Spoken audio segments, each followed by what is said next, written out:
안녕하십니까. 오늘은 땅 보는 8가지 노하우 두 번째 시간입니다. 저번 시간에 4가지를 말씀드렸고요. 오늘 또 4가지를 말씀드릴 건데요. 땅을 보는 8가지 노하우 2. 네. 자, 이제 땅을 매수하려면은 이제 큰 개발 호재라든가 이제 가능성, 전망이 있는지를 알아봐야 되는데요. 개발 가능성이라면 당의 토지뿐만 아니라 그 지역 주변 환경을 봐야 돼요. 투자 회수 가능성을 포함하는 것이 뭐냐면 그 지역에 보면 고속도로, 지방도로, 이제 포장공사가 잘 되어 있는지, 지금 하고 있는지, 앞으로 할 계획인지, 인터체인지 신설 또는 터널 개통도 중요하고요. 제일 중요한 거는 철도 노선이 신설이 있는 경우가 있어요.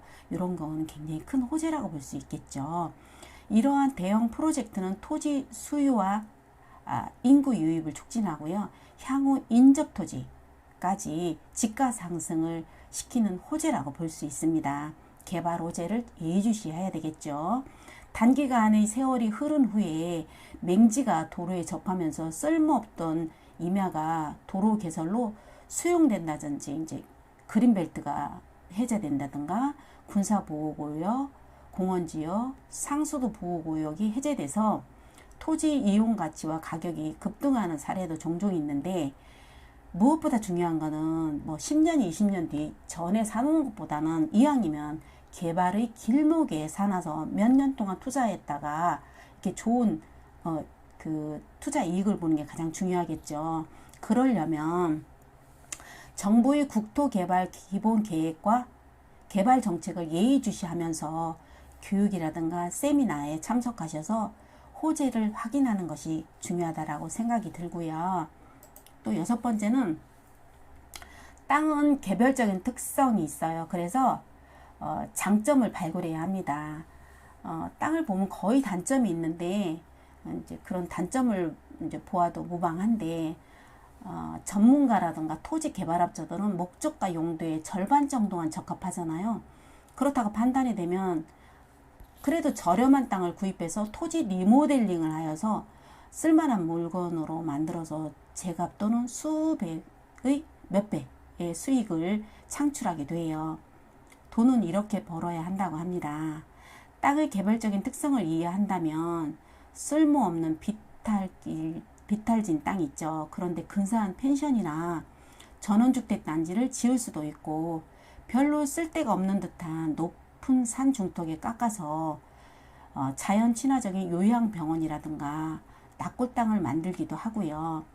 가격이 주변 시세에 비해서 낮고 개발 후 가치가 상승할 수 있다는 판단이 선다면 불가능한 땅이라도 만들 수 있다라고 생각이 듭니다. 개별적인 장점으로 토지도 상품화할 수 있다는 것입니다. 그리고 땅값은, 시세는 흥정을 하라는 말이 있어요. 며느리도 모른다고 합니다. 흔히들 땅값은 부르는 게 값이라고 하죠. 그만큼 바로 옆에 붙어 있어도 땅값이 다를 수 있다고 말합니다. 땅은 원하는 사람에 따라 평가가 다르고 다분히 주관적인 면도 개입되지만 보는 사람에 따라서 최고 5배 정도 차이가 날 수 있습니다. 왜 그러냐면은 땅은 다른 토지를 대체할 수 없는 희소성이 있거나 최적의 조건을 가진 입지라면 옆에 있는 토지와는 집가 차이가 있을 수밖에 없습니다. 예를 들어 맹지 앞에 도로변과 접할 수 있는 토지나 국립공원 바로 앞에 밑에 개울가, 남양 전원주택지, 이건 부르는 게 값일 거예요. 인근 시세에 비해 높은 가격으로 거래되기 마련입니다.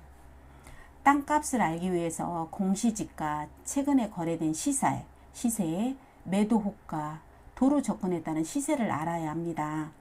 토지 고수들은 지자체별로 골목길이나 대지 평균 단가를 많이 아는 사람들을 말해요. 이분들은 여러 지역을 공략하지 않아요. 한 2지역 정도 공략해서 그곳을 계속 공부를 해서 이곳의 모든 대지 평균 단가를 거의 다 알아요. 그런 이유가 땅을 제대로 볼 수 있는 안목이 생기지 않을까라고 생각이 듭니다. 이게 7번째고요. 8번째는 땅도 궁합이 있다. 끌리는 땅을 찾아라 라는 말이 있습니다. 자신의 마음이 들어도 번번이 어그러지고 원치 않는 땅이 나에게 돌아와서 효자 노릇하는 땅도 있습니다. 그걸 보고 궁합이 있다고 하지요. 원하는 목적과 기호에 따라 다르고 같은 토지라도 대지, 임야, 전답, 잡종지 등의 그 대상물에 따라 다르다고 할 수 있습니다. 마음에 드는 땅을 찾기 위해 여러 곳을 답사하면서 유독 마음에 끄는 땅이 나타나기 마련이에요.